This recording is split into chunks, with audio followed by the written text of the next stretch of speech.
juntos en un viaje radial. El futuro es hoy. AM830. Radio del Pueblo.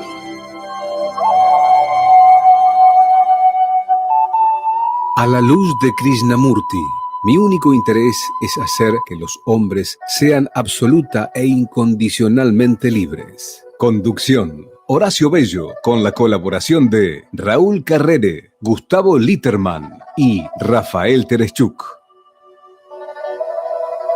Buenas noches, amigos, amigas. Un nuevo programa de A la luz de Krishnamurti en esta etapa tan particular que nos ha tocado en suerte vivir, experimentar y, por qué no, reflexionar. Estamos, como hace ya varios meses, trabajando primero desde nuestras casas, ahora algunos de nosotros, como Rafael, al que saludo. ¿Qué tal? ¿Cómo te va? ¿Qué tal, Horacio? ¿Cómo te va? Y yo, presencialmente, y con Raúl y con Gustavo por la vía telefónica, tratando de intercambiar ideas, información, textos y mayores comentarios que enriquezcan al programa y que cada día nos permitan, de algún modo, incorporar nuevas vivencias, nuevas reflexiones y compartir también con nuestros oyentes esas mismas circunstancias, ¿no? El otro día estaba hablando con Raúl, con el que vamos a contactarnos en un par de minutos, y cambiando ideas, estoy hablando de intimidades, surgió un tema que creo que sería bueno tirarlo acá sobre la mesa para que reflexionemos como muchos otros. Y es el tema de la influencia que tiene nuestra historia, nuestro pasado, nuestros recuerdos en la toma de las decisiones. Porque de algún modo creemos muchas veces que somos libres, pero en realidad hay un poco de ruido en la mesa. Ahí se está yendo. Tomamos unos segunditos, ahí está. Bueno, estaba diciendo que creemos que somos libres cuando tomamos decisiones, pero lo que muchas veces no percibimos, que no captamos, no vemos desde nuestros estados conscientes, es la influencia marcada, notoria, que tiene nuestra historia en la toma de esas decisiones aparentemente libres. Entonces, en estos trabajos de investigación, de observación de uno mismo y de conocimiento propio, al que siempre invitamos a nuestros oyentes recurrir, es importante en este trabajo tomarse el tiempo de observación de cómo esos hitos de nuestra vida que nos condicionan permanentemente influyen en nuestro presente. Porque de esa manera, observándolo de algún modo, lo podemos diluir, neutralizar, controlar y que no tengan tanta influencia mecánica en nuestras decisiones, ¿no es cierto, Rafael?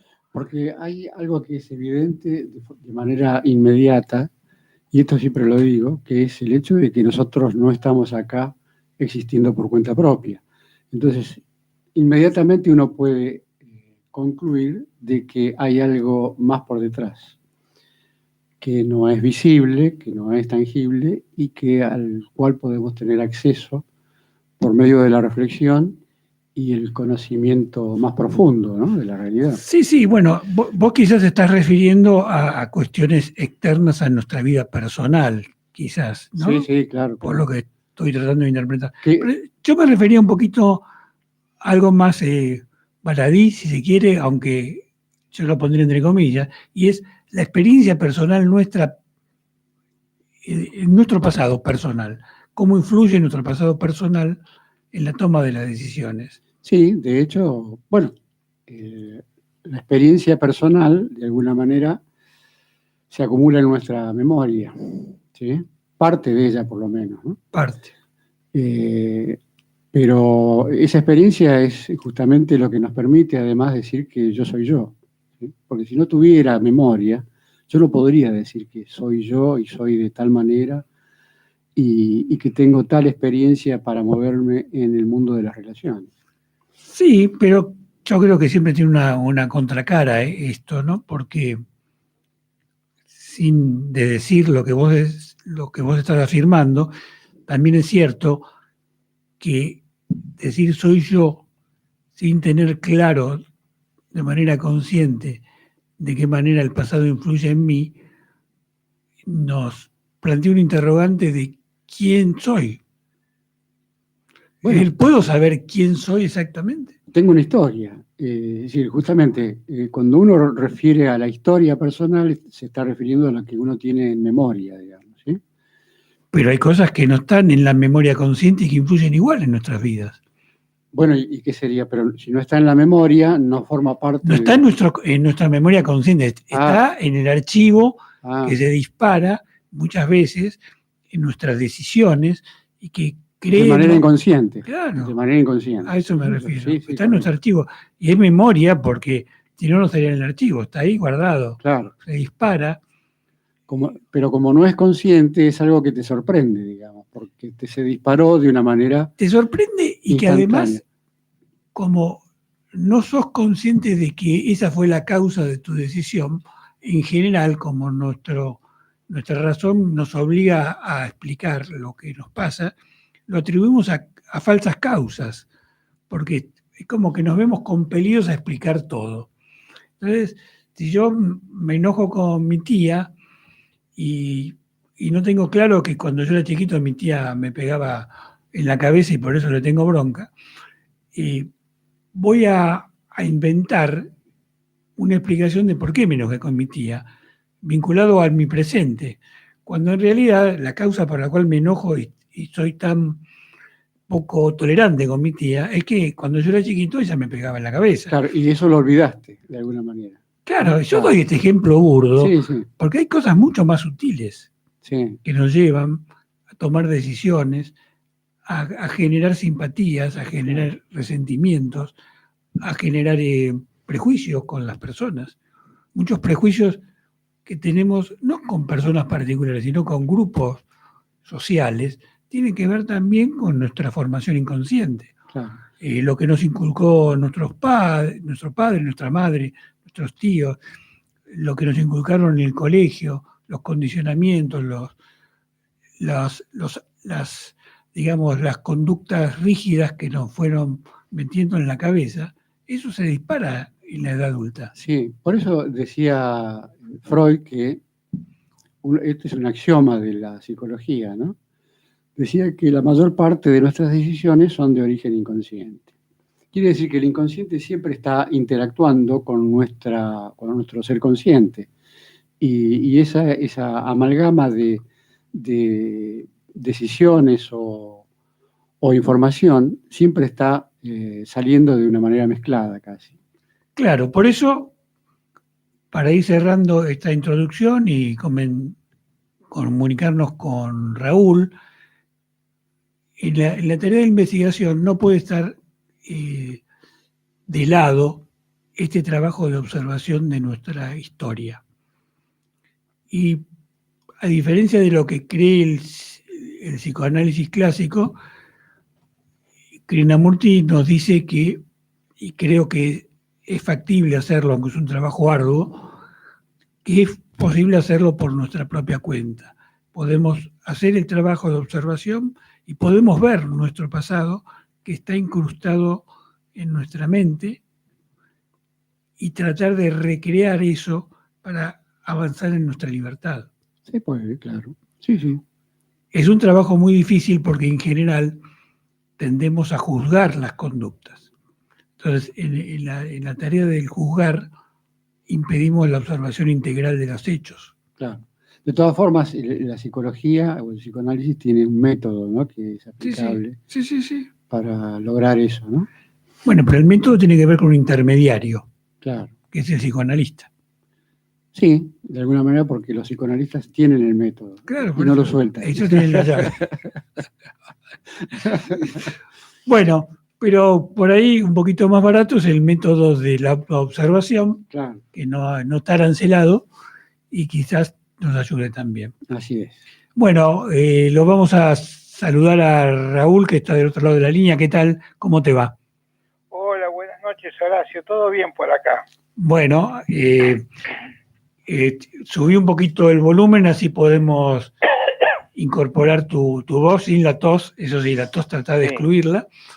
vamos a excluirla. Y además, con esta, ahora me atraganté yo, con esta excusa, quería recordarles a los oyentes que ya tenemos el canal de YouTube en el que estamos incorporando los programas, que ya incorporamos el del martes pasado y que los próximos días incorporaremos este, que a la vez sale en el canal de Radio del Pueblo, en AM Radio del Pueblo.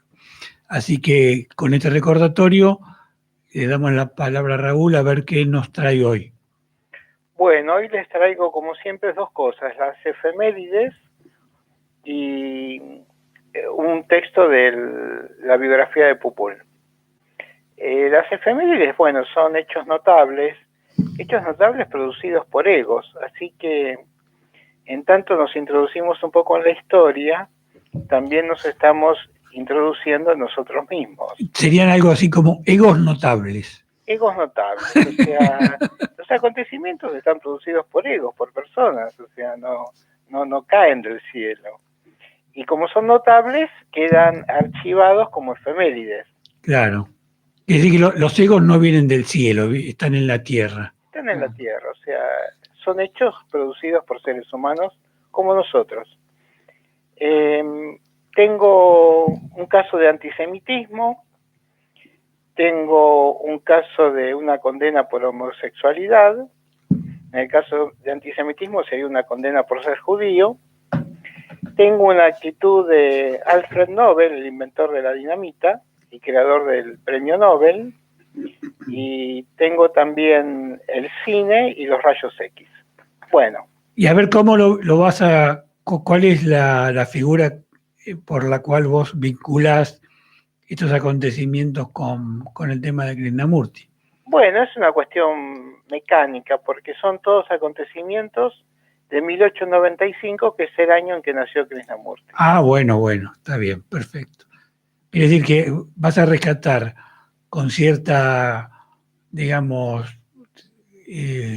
significación, hechos importantes el mismo año que Krishnamurti nació.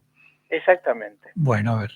Bueno, dice así: el 5 de enero, el capitán de artillería francés Alfred Dreyfus, de origen judío, es acusado de espiar a favor de Alemania, en un juicio plagado de irregularidades y sostenido por pruebas muy débiles, a consecuencia de lo cual fue despojado de su rango en una humillante ceremonia pública en el patio de la Escuela Militar de París.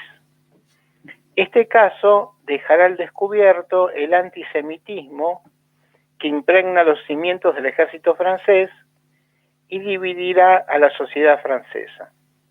De un lado, el gobierno conservador, el ejército nacionalista, la Iglesia católica y los partidos conservadores.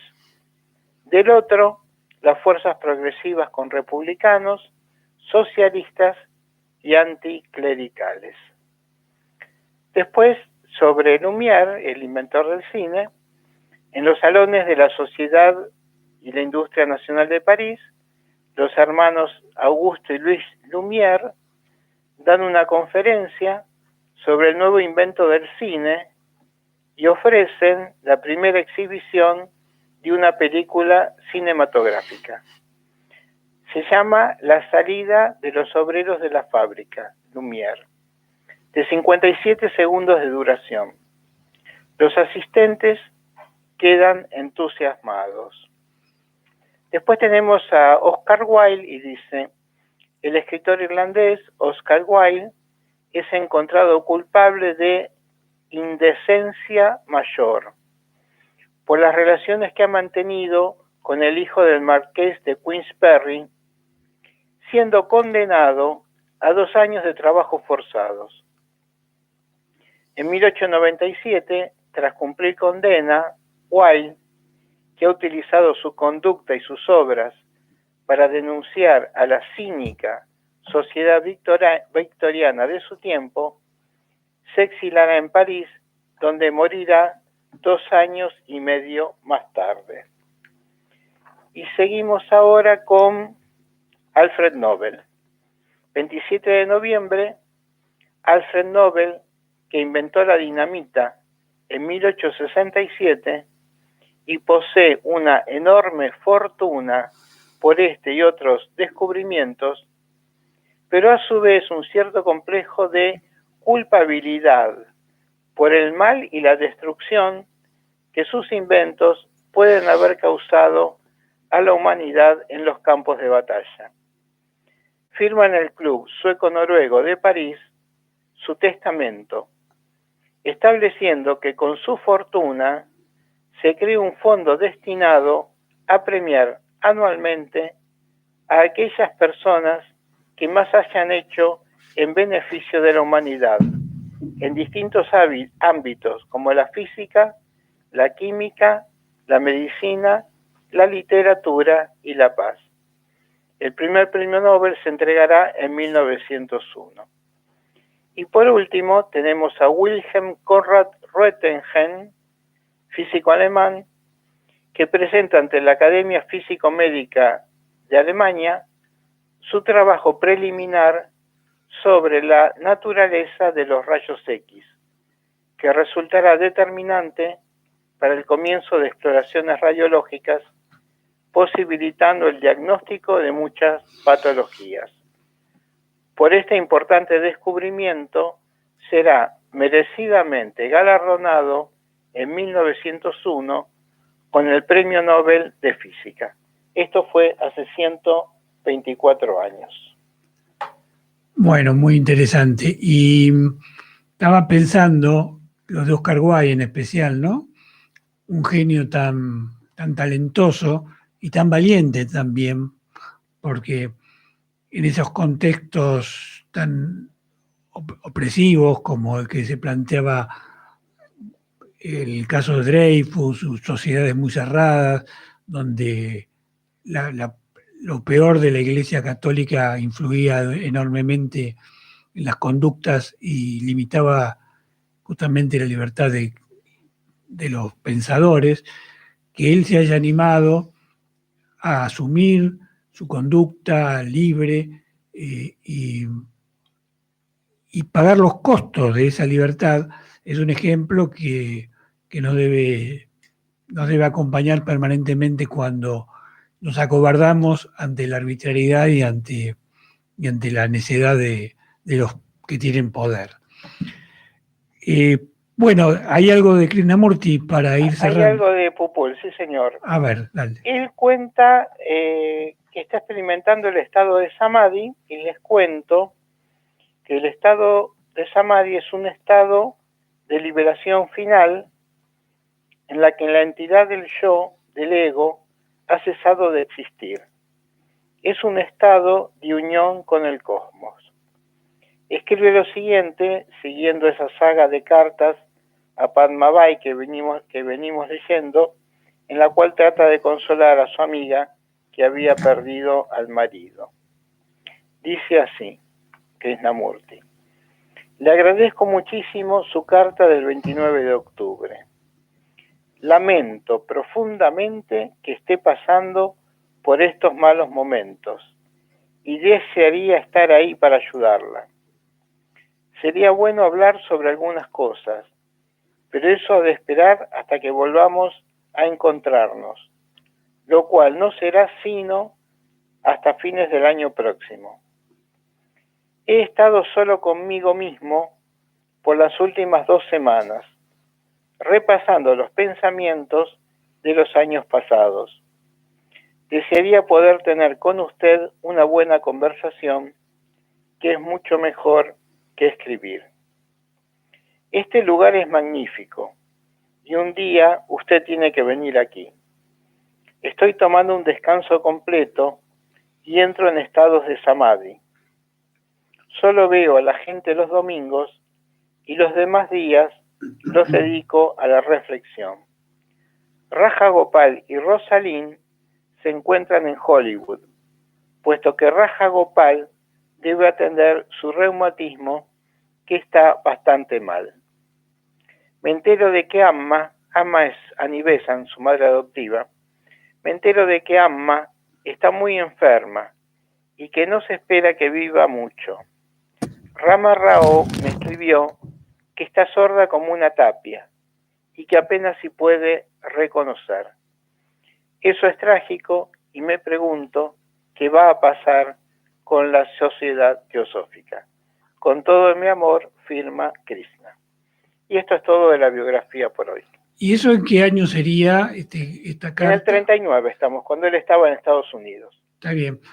Es interesante que él habla del samadhi digamos, en una relación íntima con las personas, no pública.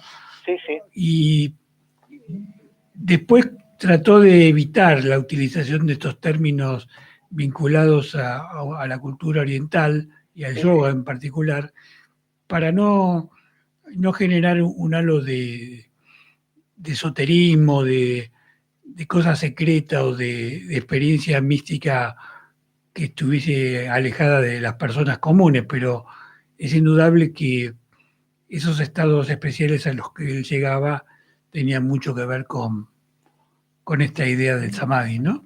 Así es. Bueno, Raúl, te agradecemos tu participación de hoy, muy interesante todo lo que trajiste y nos volveremos a comunicar con vos el próximo martes. Te mandamos un abrazo y lo dejamos a Mauricio con la música. Un abrazo para todos, nos reencontramos el próximo martes. Hasta luego. Chao, Raúl. Hasta luego. Que te vaya bien. Chao, Rafael.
Bueno, quisimos homenajear de algún modo a Ennio Morricone, que falleció ayer, un genio de la música, un ejemplo de viejo joven que estuvo componiendo música genial hasta los 90 años. Nos trae los mejores recuerdos de las mejores películas y por eso queríamos hacer con esta música del bueno, el malo y el feo un clásico del western, un homenaje a él. ¿Qué tal, Gustavo? ¿Cómo te va? ¿Cómo andás, Horacio? Spaghetti western. Sí, sí, sí. Sí, la verdad que hablaba con Mauricio. Disculpen el nombre de las marcas. Yo creí que era LM. Mauricio me decía que no, que era de Marlboro. De Marlboro, sí. La publicidad. Claro, bueno, pero fue incorporada mucho después de que se estrenara la película en la publicidad de Marlboro. Pero la película del bueno, el malo y el feo trabaja Clint Eastwood, muy joven él en esa película, y como le decía a Rafael, en realidad está mejor la música que la película, pero Sí, como claro. muchas otras cosas en las que intervino Morricone, ¿no? Tiene una calidad musical tan grande que a veces desborda el mismo contenido de la obra. No, lo que era importante era que venían en el velero a, no sé, a 20 nudos por hora y el cigarrillo no se apagaba, es más, lo encendían en la montaña, allá arriba, en la cumbre, Y claro, llegaba y no se le volaba el sombrero de vaquero. Es una cosa interesante. bueno, eso del interesante. cigarrillo, de ahí vino el famoso dicho de que fuma debajo del agua. Fuma tranquilo. Bueno, Bueno, y acá estamos. fue un recordatorio y decidinos vos por qué camino querés transitar hoy. No, volver a esa lectura extraña. Mira, fue extraño lo del vocablo samadhi, Sí, porque después, como vos bien dijiste, Krishnamurti no, públicamente creo que no lo usó nunca. Y esto que es muy extraño, esto que traje hace 15 días atrás y que la semana pasada, bueno, decidimos hacer un comentario sobre un escrito particular tuyo, sí.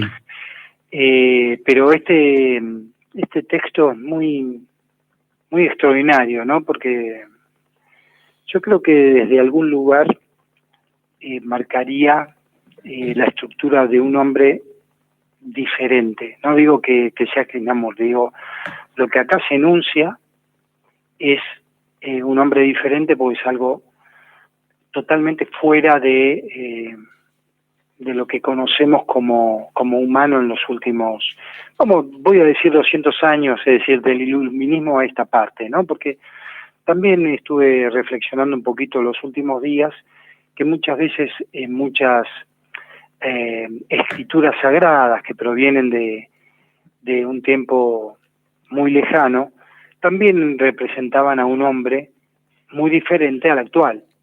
Es decir, que nosotros hoy veamos películas sobre Moisés, sobre Jesús, que personifican a personas de hace 2000 años como viviendo en la época actual, nada más que con ropa antigua, y es un poco irreal, ¿no?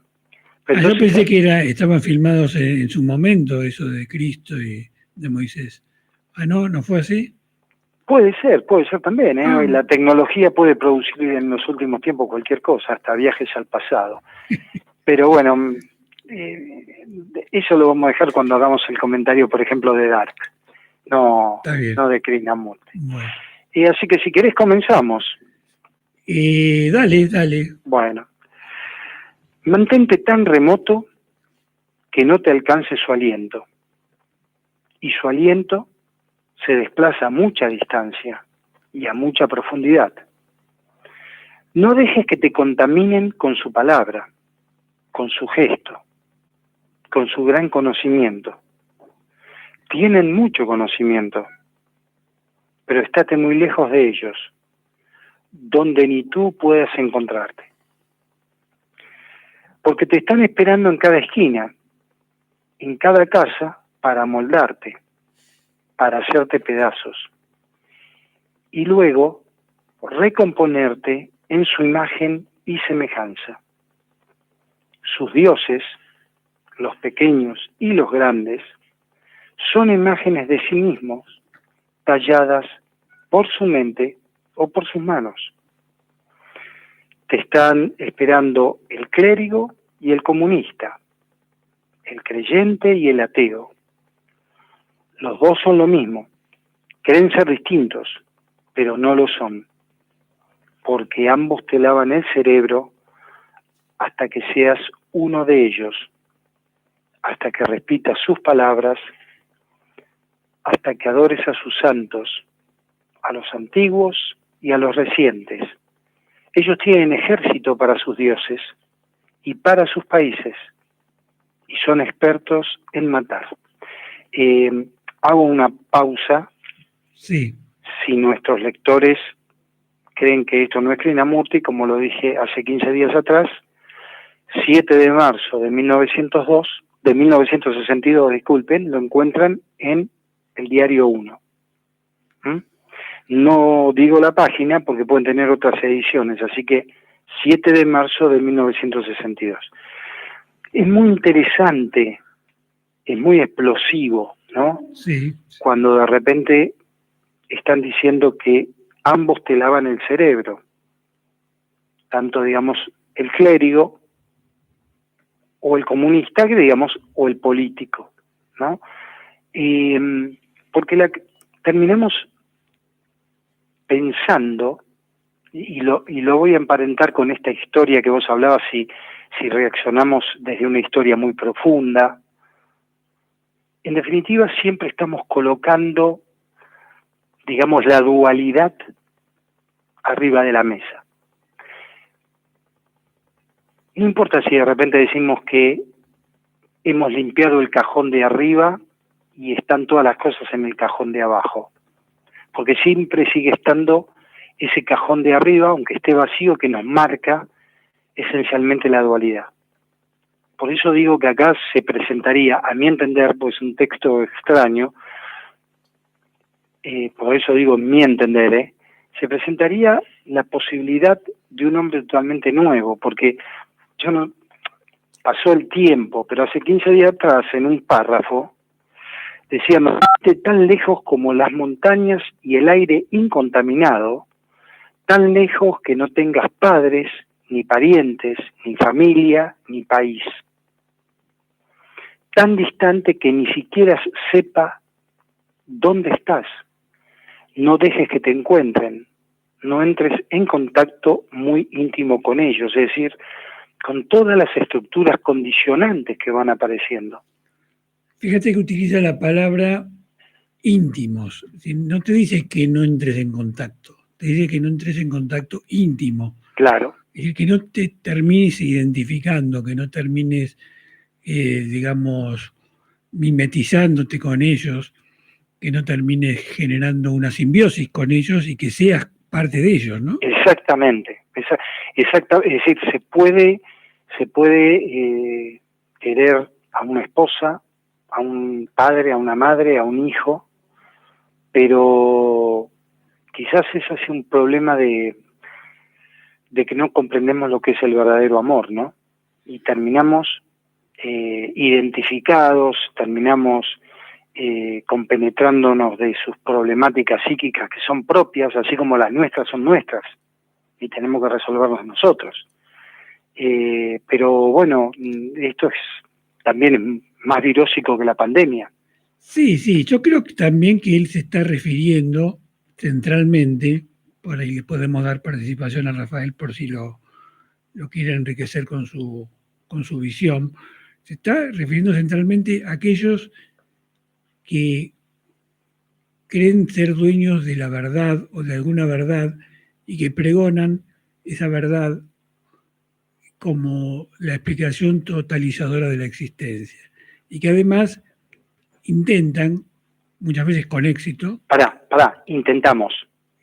Intentamos. Porque está bien. Muy porque bien. En nuestras casas quizás... Muy buena la corrección, está bien. Intentamos. Intentamos influir en los otros, claro, para que los otros hagan aquello que nosotros, consciente o inconscientemente, creemos que es la solución a todos nuestros males. Y es más, por el bien, que uno no lo hace por mal, lo hace por el bien del que está al lado. Bueno, esa famosa frase de nuestros padres, lo hago por tu bien.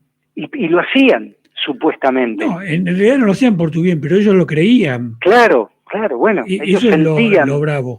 Y bueno, ahí está el tema de esa mimetización que hablábamos, ¿no? Por eso digo que de una forma u otra por eso digo, creo que acá se presentan muy pocos párrafos, y le doy lugar a Rafael, un hombre nuevo, ¿no? Probablemente Rafael con una visión junguiana. Sí, es interesante el tema porque normalmente o comúnmente estamos lanzados o con una tendencia clara, natural, a posicionarnos con mucha fuerza en nuestras opiniones, ¿no es cierto? Claro. A tal punto que muchas veces lo consideramos absolutamente cierto eso y, por supuesto, ante la certeza que tenemos, no le damos cabida a la opinión del otro. o la desmerecemos, ¿no? Claro. La dejamos circular, pero la desmerecemos y eso es un mal que afecta a toda la sociedad, en realidad. Si nosotros supiéramos que ya fue demostrado el hecho de que toda verdad es una media verdad, desde antiguo, y hace 100 años también fue confirmado a través de un estudio de la lógica, estaríamos en mejores condiciones como para comunicarnos y relacionarnos, porque ese tema es fundamental en las relaciones actualmente. Si yo desmerezco de movida, digamos, la opinión del otro, porque me siento fuerte en mi posición, entonces no puedo llegar a hacer participar la opinión del otro, entonces mi opinión no se enriquece como se debería enriquecer. Sí, pero yo creo que haría algo que quizás es un poquito más complejo que lo que bien describe Rafael, y digo un poquito más complejo porque creo que tiene como una vuelta de tuerca, un aspecto escondido, y tratando de vincularlo con lo que dijimos de que nuestros padres decían que lo hacían por nuestro bien. Hay mucha gente que cree que lo mejor que le puede pasar a los demás es que uno haga lo que ellos dicen. Y muchos entregan su vida en aras de eso. Claro, lo que pasa es que los padres normalmente están acostumbrados a poner límites a los hijos, ¿no es cierto? Claro, pero dejemos de lado el Claro. caso del padre. Por ejemplo, el político, el religioso, Está bien.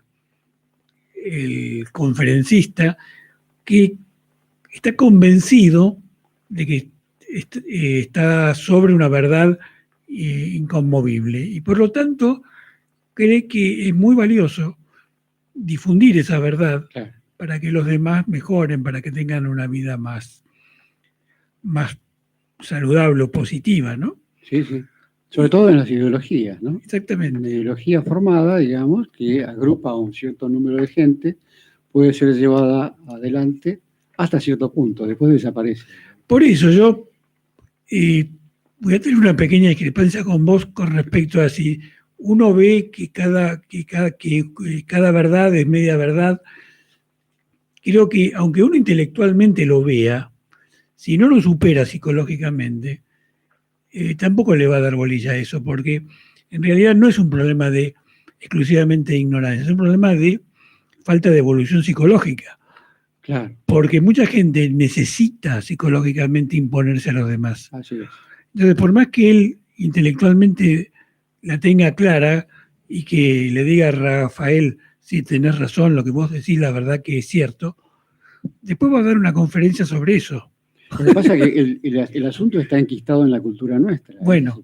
Es difícil sacarlo. Claro, por eso. Hay que demostrar que toda verdad es una media verdad y bueno, para eso hay que ir a... Pero uno se tiene que convencer, tiene que hacer un trabajo interior. Por supuesto, claro.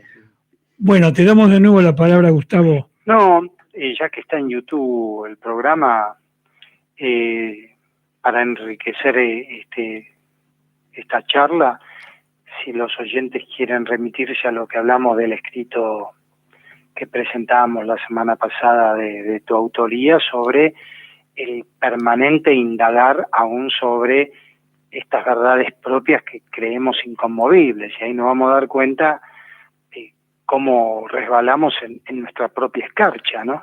Sí, sí, y creo que uno de los trabajos más difíciles, pero creo que valiosos, es convencernos que ser dueño de una verdad no nos da esa seguridad que pretendemos, y por otro lado, la incertidumbre, que es ser dueño de ninguna verdad, paradojalmente nos da mucha más paz y mucha más serenidad, porque nos permite desprendernos de ese miedo a la pérdida. Claro. Si yo estoy en la incertidumbre, estoy en la nada de algún modo, nada que perder tengo y muchos miedos van a desaparecer por esa sensación de que nada tengo que perder psicológicamente. No, tengo muchas cosas para aprender en realidad. Exactamente. Creo que incluso la palabra incertidumbre es una palabra, por lo menos me parece en la actualidad, muy cargada, ¿no? Sí. Yo creo que lo que vos decís, ¿no? Esa permanente búsqueda de poner a prueba las ideas que vamos teniendo, ponerlas a prueba al máximo, ¿no? Para ver el fuselaje hasta donde aguanta y de última cambiamos de avión, porque es el vivir, ¿no? Que ojo, que tampoco es tan fácil, ¿no? Por eso digo que en este escrito, creo que en muy pocas palabras, Krishnamurti nos va mostrando claramente, que no sé si él lo vivió de esa manera, pero no interesa, está escrito, y uno lo puede intentar realizar, nos pone ante la posibilidad de una transformación real, ¿no? Es decir, una transformación real, como poniendo a prueba en esto que leíamos hace poco, lo que es lo que vendría a ser el verdadero amor, o lo que nosotros creemos que es amar, y ahí nos damos cuenta que resbalamos, ¿no? En estas, entre comillas, emociones que vamos teniendo. Así que bueno, esto continúa, todavía queda por leer, y bueno, creo que es buen material de reflexión, ¿no? Muy bueno, y invitar al que escucha a que lo intente, que vale la pena que lo intente, que el cambio es posible en cualquiera de nosotros, que no se necesita ninguna formación especial, ni se necesita un gurú en particular que nos esté supervisando en nuestro camino, sino que nosotros mismos podemos construir el camino en la medida que nos veamos tal cual somos. Y hay una palabra que debería quizás desaparecer de nuestro léxico, especialmente cuando investigamos, y es juzgar. El juzgar es uno de los grandes dramas de la humanidad, porque el juzgar implica la exclusión permanentemente. Claro, sí. Y sí, no es fácil porque no es una sola palabra, ese es un iceberg energético, ¿no? Donde el Titanic choca y se despedaza. Bueno, podemos también hablar del juzgar el próximo martes. Salvo cuando le toca a un juez, ¿no es cierto? Tiene que juzgar entre dos posiciones. Está muy bien. Bueno, es todo un tema. Es todo un tema. Es un tema muy complejo porque exige un esfuerzo muy grande de deslindar lo que es el juzgar en una sociedad para distribuir intereses materiales y lo que es el juzgar en la vida personal, en la vida personal, claro. En lo psicológico, es diferente. en las relaciones humanas. Así es. Bueno, sí. Me voy a despedir diciéndole que como juzguéis, seréis juzgados. Bueno. Un abrazo, Gustavo. Que la pasen muy bien, fue un gusto charlar un ratito con ustedes. Que la paz sea en vosotros. Hasta luego. Chao, hasta la vuelta. Hasta luego. Hasta luego. Chao.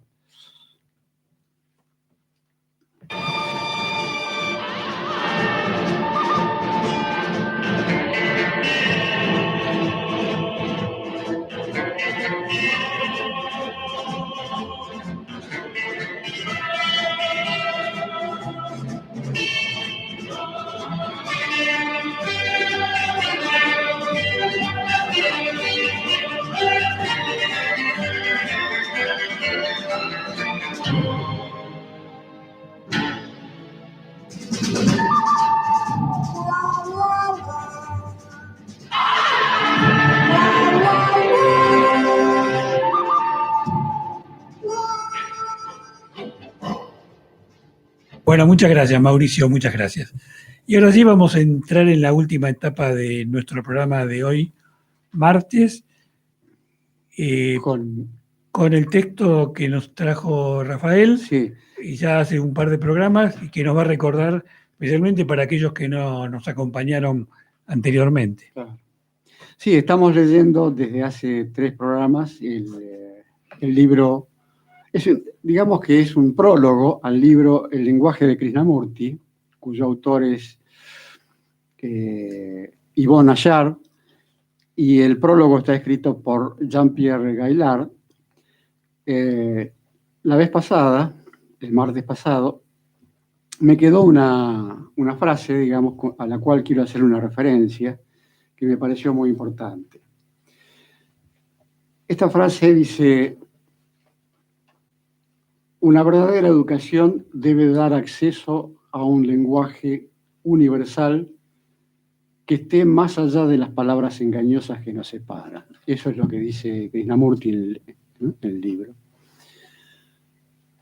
Entonces, la reflexión es la siguiente.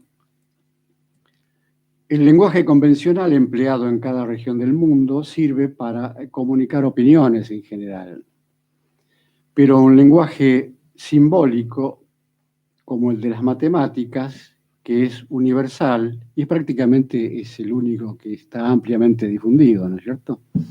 Sirve para conocer una parte al menos de la realidad en que vivimos. Y la humanidad ha desarrollado diversos lenguajes simbólicos que pueden ser útiles con ese propósito, que quizás no lo estamos usando con la intensidad que merecen, digamos, ¿no? Pero es bueno rescatarlo, porque lo del lenguaje universal viene bien como para retomar ese tema. Es lo que proponía Platón con su Episteme. ¿Recordás? ¿Sí? Sí. La episteme era la posibilidad que había de tomar conocimiento de lo que es, o sea, llegar al ser a través de esa tendencia, digamos, de la mente, ¿no? Mientras la doxa era la opinión empleada en la experiencia de las relaciones. Entonces acá es muy interesante porque entre la episteme y la doxa se forma un par de acción que nosotros constantemente estamos utilizando, digamos. Por un lado la opinión para experimentar y por otro lado la episteme que te conduce a un conocimiento de lo que es. Y que generalmente optamos por la opinión. Claro, sí, básicamente. En nuestra vida cotidiana la opinión es el eje y Claro. confundimos la opinión con el conocimiento. Así es. Si nosotros tomamos como extremo la opinión, vamos a la ideología, ¿sí? Se formaliza la ideología, que es la posibilidad de opinar sin conocer, ¿tá? Sin conocer lo que es. Y por otro lado está la otra parte, que es el extremo de la episteme sería conocer sin experimentar, ¿no? Que es otra de las posibilidades que tenemos como humanos, ¿no?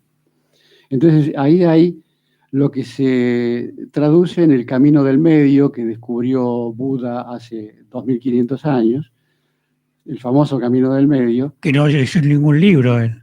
No había leído ningún libro. No había leído ningún libro, pero se dio cuenta de que había un camino de esa naturaleza que permite, digamos, transitar en zigzag por dos extremos, por dos opuestos, digamos, para llegar a tener un camino óptimo, digamos, en cuanto al uso de del conocimiento de lo que es y de las opiniones que te permiten relacionarte.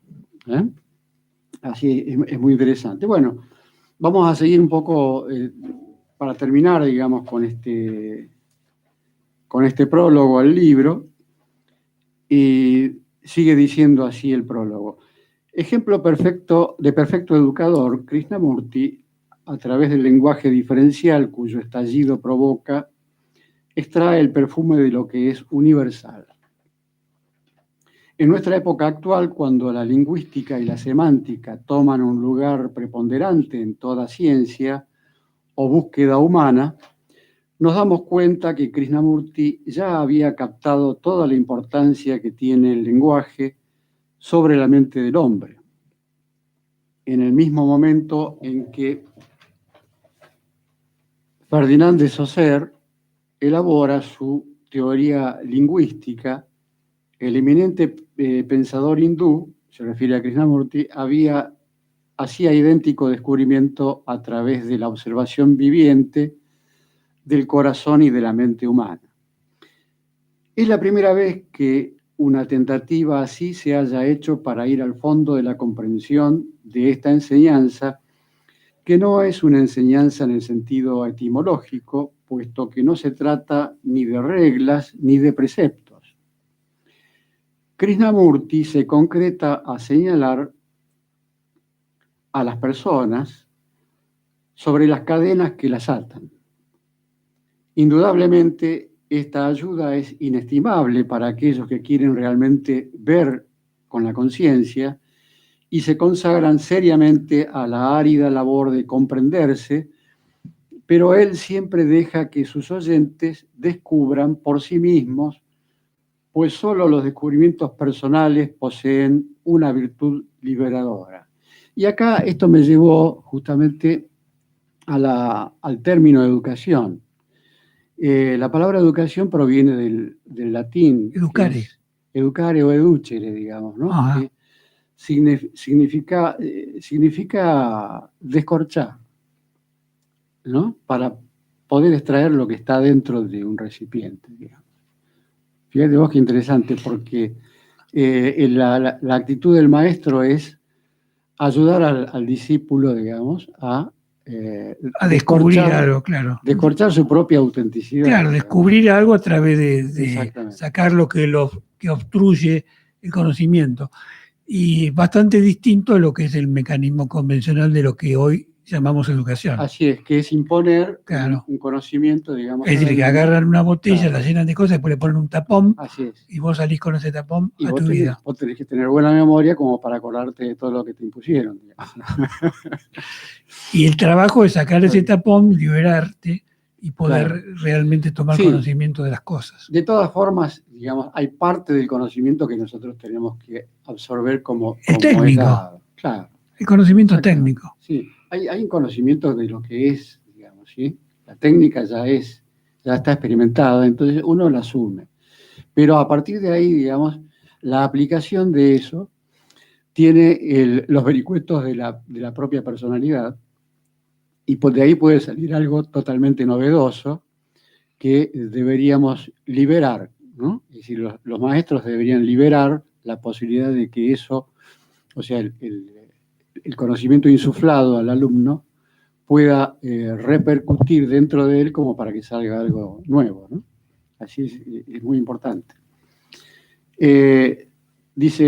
Termina diciendo, digamos, este párrafo: ciertamente es indiscutible que el saber tiene su utilidad, pero forma parte de lo no esencial, y hay que estar por completo libre de los conocimientos adquiridos para penetrar en ese estado de aprender sin acumular, que es el estado del movimiento de la vida y también de la mente purificada, humilde, sencilla, inocente, de la mente que sabe que no sabe nada.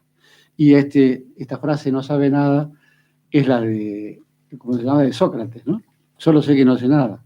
Bueno, justamente fíjate vos que Sócrates fue el propulsor de la mayéutica, que es lo que justamente se asimila a la palabra educere, que es ayudar al alumno a extraer lo que está dentro. Porque mayéutica proviene del griego, que quería decir parir, ayudar a parir. ¿Mm?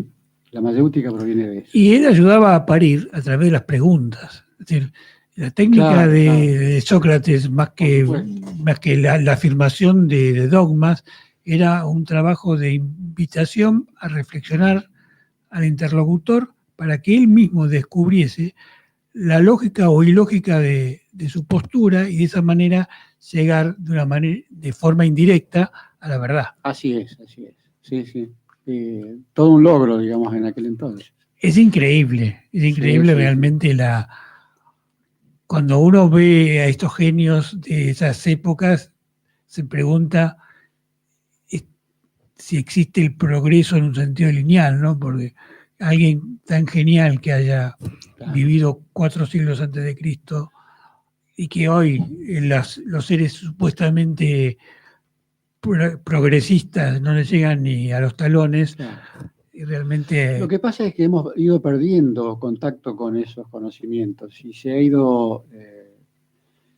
se ha tomado, digamos, un camino que es tangente, ¿no? Que sale, digamos, toma otro rumbo, como ser el de la imposición de conocimientos, digamos, que estábamos hablando. Pero la educación tiene justamente una meta, que es justamente ayudar a que los individuos, a través de su individualidad, logren aportar a la sociedad nuevas posibilidades de conocer.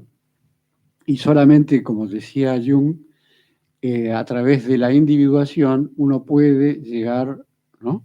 Ese sería el camino, digamos, como para llegar a traer algo nuevo. Vos fíjate que es muy distinta la idea de la individuación que Jung planteaba con el individualismo. Porque Por supuesto, el individualismo claro. justamente es decir, pese a que son parecidas las palabras, es casi lo opuesto, porque el individualismo te lleva a un ego que te aísla, que te hace creer que exclusivamente a partir de tu propio desarrollo, sin vincularlo con el de tu comunidad, podés realizarte, pero además en una sociedad que el individualismo tiene su asentamiento, que es la sociedad capitalista, donde permanentemente te bombardean con la propaganda para que seas un ser individualista, pero consumidor, Claro, consumidor de cosas, claro, claro. y creértela pensando que en la medida que vos más cosas consumís, mejor persona sos o más feliz sos. Sí, es como decir, el individualista favorece a la sociedad consumiendo, ¿no? Exactamente, y el individualista está muy lejos de la individuación, porque el individualista es el que menos se conoce, Claro, claro. es el más dormido por la acción de la propaganda.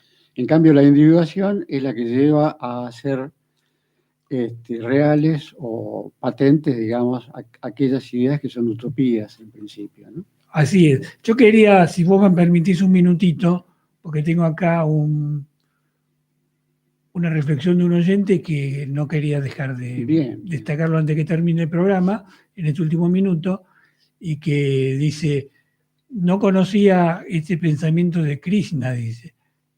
Qué bueno, es más combativo, ese Krishna me gusta. Se ve que es una persona joven. Y a ver qué dice el texto. A ver si lo podemos escuchar. Muy bueno el texto de Krishnamurti, me quedé súper sorprendida de que sea tan combativo, me encantó, qué bueno que lo leyeron. Gracias, gracias. Bueno, y con este final también cerramos el programa. Así es. Y nos encontramos el próximo martes A las 20. a las 20 por Radio del Pueblo. Buenas noches a todos. Hasta luego. A la luz de Krishnamurti, mi único interés es hacer que los hombres sean absoluta e incondicionalmente libres. Sin marcha atrás.